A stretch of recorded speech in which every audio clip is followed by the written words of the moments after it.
niluto kong almusal, kumain muna ako. Nung ako'y natapos ng kumain, nagtupi na ako ng aking mga damit. Nung nakita ko ang magandang panahon, naglaba na ako ng aking mga puting damit dahil may pasok na bukas.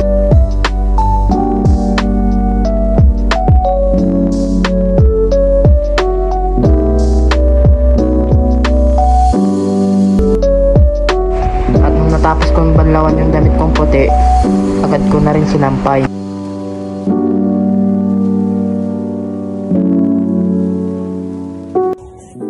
Yun lang, salamat. Bye. Bye.